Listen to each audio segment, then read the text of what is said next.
of their upcoming schedule. And then we're going to take you to Barra Fine Furniture to check out bedroom sets. It's all coming up right here on Studio 10. Thank you so much for joining us this morning. It's June 16th. I'm Chelsea Sayasan. I'm Jennifer Lambers, and Joe Emer has the morning off. It was Father's Day yesterday, so I think we can give him the day off. We can give him the day off. Happy belated Father's Day to you, Joe. Let's talk about movies. Did you guys go see this weekend? We did not. Okay, we didn't either. New number one, though, in the North America. It's How to Train Your Dragon, the new one. Yeah, the live action meets CGI remake of Universal's popular animated film soared to an $83.7 million debut, while writer-director Dean Dubois did the original animated version. He never done a live action movie before. But he convinced the studio to let him direct this live action. He says that he knows the heart of this story and the characters and promised to expand the world while staying true to the original. I think when you're creating something like this, it's very important to have some of those key players from the first. And now that he's part of the second, and it was a massive success over the weekend, makes complete sense. I was going to say, I've heard only really good things about this remake, that it did stick to the original story, because I know that there's been some controversy lately about Disney's remake of Lilo and Stitch, that they kind of switched it up just a little bit. This one stuck to the original. I think the only complaint that I saw was folks complaining about the twins, that they weren't as quirky as the original ones. Okay, well, yeah, there'll be some differences. But that's about it. Yeah, right. I'm like, if that's it, then I'll take that. It was still number one. People will go see it for sure. But you just mentioned Lilo and Stitch. That one dropped out of first place into second with $15.5 million. Still doing strong. And then rom-com Materialists bowed in third with just over $12 million. Mission Impossible: The Final Reckoning fell from third to fourth with $10.3 million. Ballerina tumbled from second place all the way to fifth this weekend on ticket sales of $9.4 million. And this week's releases include 28 Years Later and Pixar's Elio, which I've seen a ton of commercials for this week, so I'm sure lots of people will go. But truly, this summer so far, what has dominated the box office are the live action remakes. Yeah. Like the stories that families can go see as a whole. Lilo and Stitch was number one, and when it debuted, Mission Impossible number two right behind it. Both still made a ton of money, but there's just something about a movie that everyone can enjoy, that people are flocking to the theaters for. And to me, those are strong numbers now that we're into a random weekend, or I guess it's Father's Day weekend. So I guess that really did contribute to more of it, but we'll start to get into more of the random weekends. And I think that there's still big movies coming out. So right. Consistent. It is. Joe and I talk about all the time, we don't see a lot of original stories anymore, especially with Disney. So Elio is an original story. The pressure is probably on for them after the complete flop of Snow White in theaters, which we did watch at home this weekend. And then you had the complete success of Lilo and Stitch, and now an original story that people are interested in. So I'm wishing the best for them. As I say, I'm excited to see it. Anytime the commercials come on, Leslie's like, I want to see that. All the other movies that are out, she hasn't really had that desire, but this one she does. All right, you have our money, Disney. You have our money. Yes. Well, Peacock announced the cast for season 4 of its hit reality competition series, The Traitors. Yeah, this is a big one. Cast members from The Real Housewives, Survivor, Big Brother, The Bachelor, Dancing with the Stars, and more will return to Alan Cummings' Scottish Castle. Yes, I just saw this. America's most famous football mom, Donna Kelsey, is also on the cast. The Traitors season 4 will premiere in early 2026. Have you seen this show? I have not. I have not either. The people who have seen the show that I know and love are completely obsessed. I can't wrap my head around it because it's reality stars from a previous reality show coming on to a new reality show where they're playing this game, but they're all staying in the Scottish castle, and they're trying to figure out who's a traitor and who's not. And at the end of it, you hope that everyone in that core group of yours are who you think they are. Yeah. But this is like actually really ruined relationships. Like on this show, they're like, I saw a clip. They're like, I can't believe you do that to me. Like tears. It's crazy. It's crazy. I like actually seeing the people on there, and wow, I'm like, wow, I actually recognize who that is. Right, yeah, like I saw right. some Big Brother people, I saw a Survivor person, saw Bachelor Colton on there. Underwood. Yeah. So, anyways, this is going to be massive. This is really the new reality kind of game show. So lots of big names, and I feel like those names will get bigger and bigger. Let's go, Mama Kelsey. I know. Cheering for her for sure. Well, with the recent success of Nintendo Switch 2, Sony is giving an update on its next generation console. Sony Interactive Entertainment CEO and president recently confirmed that the upcoming PlayStation 6 is, quote, top of its mind. All right, so at the moment, it's not known when that PS6 will be released. The PS5 turns 5 years old this year. And earlier this year, Sony revealed that the PS5 Pro will get an update in 2026. All right, for all of you gamers, I feel like 5 years is a long time. It right? is. In the gaming world? It is. I don't feel the need to stay on top of every new gaming system, No, but I don't also I either. still have a beautiful Xbox 360 sitting in our basement right How now. old is that guy? Ooh, that was. We went to the mall and bought it. I'm pretty sure that was high school. Wow. I want to say I couldn't drive yet. So probably over 10 freshman, years. Yeah, Over sophomore 10 year, years. Yeah. And they still work. They still work. We did the Xbox One last night. Yeah, but- that's fun. That's fun. Are you a fudge fan? I am. It's been a while since Okay. I've had some. Well, today is the day you can celebrate because June 16th is National Fudge Day. That is exactly right. So some of the most familiar fudge flavors are chocolate, chocolate nut, peanut butter, maple, and maple nut. The confectionery appears to have made its debut in the late 19th century when some businesses on Mackinac, Michigan started to sell fudge-like items to tourists. So Mackinac, there you go. Sorry, Mackinac, Michigan. So in case you're looking for something to enjoy and indulge in for today, go check out some fudge. I know a lot of our local places do sell it. Well, we're not talking about fudge or chocolate for today, but we are talking about some delicious fish in the kitchen, Chelsea. That's right. We can't wait for this. We've got Rouse's in the kitchen today. Chef Big John with us, and we have a new.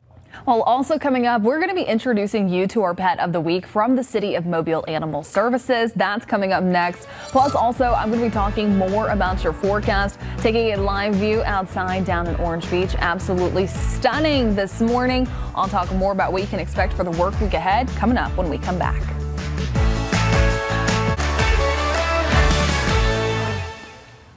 Well, welcome back into Studio 10. It's our pet of the week, and we have an adorable puppy here today. I'm also joined by Dr. Jennifer Wilder with the City of Mobile Animal Services, plus also Hannah Island. And so who do we have here today? His name is Scooby. Scooby. He's a little guy. And so tell me just a little bit about Scooby. He is the most precious puppy ever. He loves taking naps in your lap and playing. As you can see. Yeah, playing with kittens. It's his favorite. I would say he looks like a little cuddle bug, and if you can see his ears, they just flop over the little edges. But also, Scooby, he looks like he had a little bit of a rough start to his life. Can you tell us a little bit about that? Yeah. He came into the clinic with a damaged eye, so they had to do a little fixing up there, Yeah. and he unfortunately lost that eye. So, But he still has one strong one going for him, and you know what? It just adds to the cuteness that we have for Scooby here. And so did he come in alone? Yes, he came in alone, and like Hannah was saying, his eye was really damaged, Yeah. so we did have to remove that, but he does not let it get him down. And then how big do you think he's going to He's going to get? be about 30 pounds. 30 At pounds. the most. But yeah, Good. he's super sweet. He is a good boy over there, just wanting to relax and cuddle. He's taken in all of the smells from our kitchen over I know, there. He wants some of that fish. Yes, he does. And so I understand that you guys, you've been very busy lately in addition to other animals. What does that look like for you guys right now? Yes, so the shelter is really overwhelmed right now with puppies, kittens, and of course adult dogs, as always. So anything that anyone can do to help, whether they're donating time, going to the shelter and walking and interacting with the animals, fostering them, which is what we love to do. Because every time you foster one animal, you save two. Because you take that animal into your home, get them out of the chaotic shelter environment, But you're also opening up a spot in the shelter for another homeless animal to take over. So And it's so a good thing to do. It's a good thing to do. So even if you can't give that full time to adopting one of these pets, then you can just give them a little bit of your time, help them out. But hey, we always root for some of those foster fails too, to where they do stay. We are the queens of the foster fails. Yes. Hey, it's not a bad thing. It's a good thing. And so also understand you guys had an adoption event this past Friday at Art Walk. We sure did, and we got 3 pups adopted out. So Oh, that's fantastic. So you guys are at every Art Walk. pretty much, yep. And so if folks, they want to learn more about some of the other adoptable pets that you guys have, learn more about possibly adopting adorable Scooby here, how can they go about doing so? So you just go to the shelter's website and you can apply to foster if you'd like to, or to adopt. They also have all of the animals listed online, and anytime that they're open, you can always just drop in and look at the available. They're very good at working with what you want. If you've got a specific thing in mind, they know all the animals that are there, so they'll make a list of ones that may be compatible with you and might fit with your lifestyle. And if you're not sure, just foster. It's it's not a commitment. Yep. You're saving that life, but you're also giving yourself time to see if it would be a good fit for you. See, some great options to keep in mind there. And Scooby, is he ready to be adopted right now? He will be ready at the end of this week. There he you still go. has to be neutered.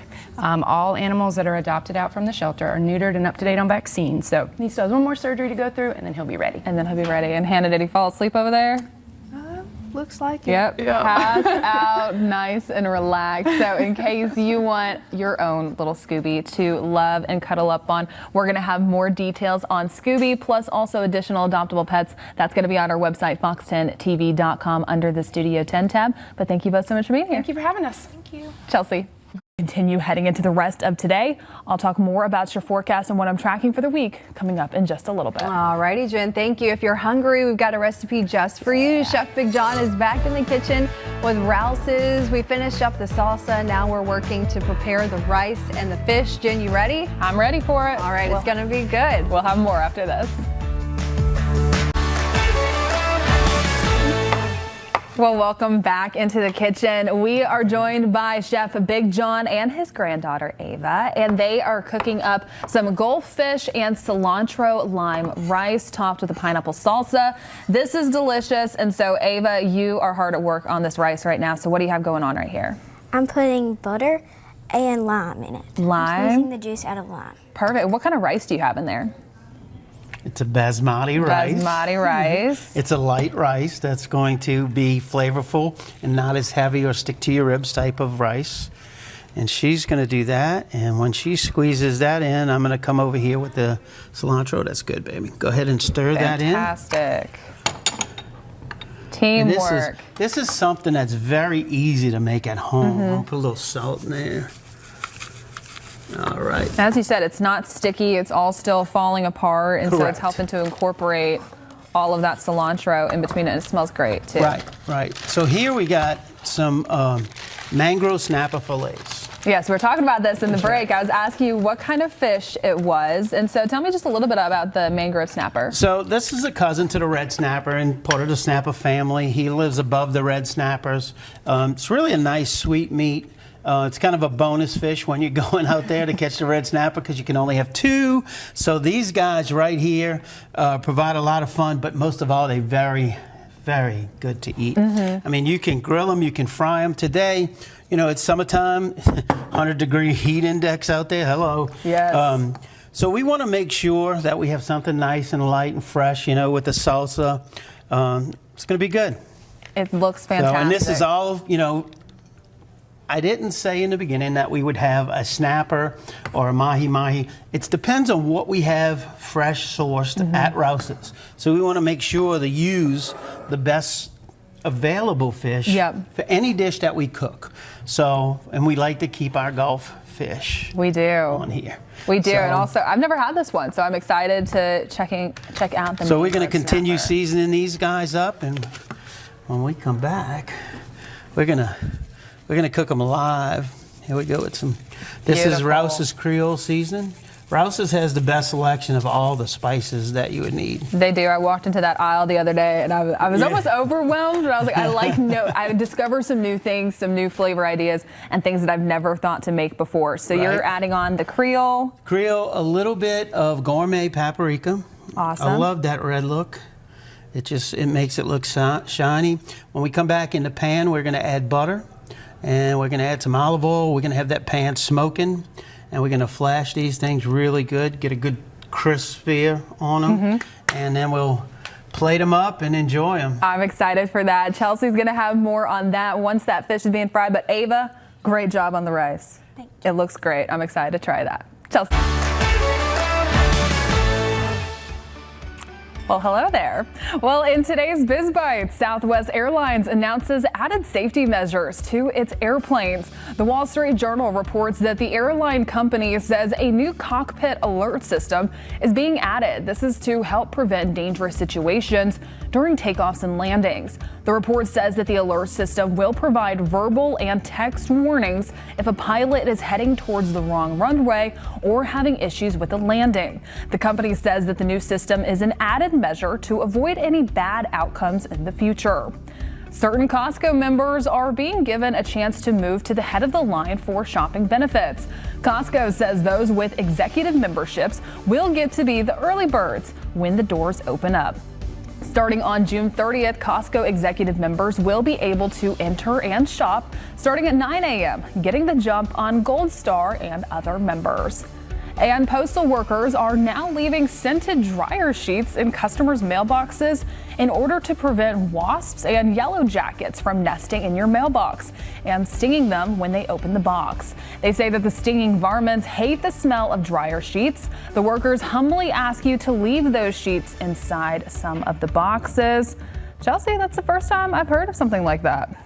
Don't judge me if you see dryer sheets hanging up on my porch because they just won't go away. I don't, yeah, we've been having an issue with flies lately. Luckily, not so much the wasps, but some things to keep in mind. I saw, I don't know if this works. I saw on the internet this weekend that this woman like poured Pine Sol all on the front porch and the back porch, and she says that that works for the flies. I think I've heard of that. Yeah, maybe we'll have to test it out. We'll and have dryer to sheets. And I like the dryer sheets one. Every inch of the house will smell clean. I can promise you that. All right, 9:43 now. The LSU Tigers. All right, well, game shows, cooking competitions, and animated comedies are back on Fox TV this week. Here's Fox's Ashley Dvorkin. Head-to-head challenge. Lego builds and trivia games are part of what's hot on Fox. You guys got push. Monday on Lego Masters, it's all about builds with movement to tell compelling stories. Then in a first, Lego enthusiasts compete in head-to-head battles against only one other team. Release the ball. Following that, the Quiz with Balls with host Jay Farrow has a test of sports, movies, and dance parties. It's a bloodbath out here. Tuesday on the Joel McHale hosted the 1% Club. 100 contestants go for 100 grand with a series of questions, including one only 1% of America got right. Losers are not cute. Shut your mouth. That's followed by the new competition series, The Snake, with host Jim Jeffries. A game of physical challenges, making or faking friends, and saving ceremonies to get to the next round. The first mystery box of the season. Wednesday, there's a sweet and spicy challenge for dynamic duos in the MasterChef kitchen. You've got to set the boundaries. Then Gordon infiltrates a diner which has operated for 4 decades, but is in desperate need of a staff makeover on Gordon Ramsay's Secret Service. Going to a casino! Yeah. Thursday, animation domination starts with Bob's Burgers, where the Belchers have a wild night at a casino, followed by an all-new Grimsburg and the Great North. It's so cool we come from casino people. In Hollywood, Ashley Dvorkin, Fox News. All righty, well, more Studio 10 is heading your way. That's exactly right. Much more is on the way after this. Plus, also check out this delicious dish by Chef John. We'll have it posted on our website later on this afternoon.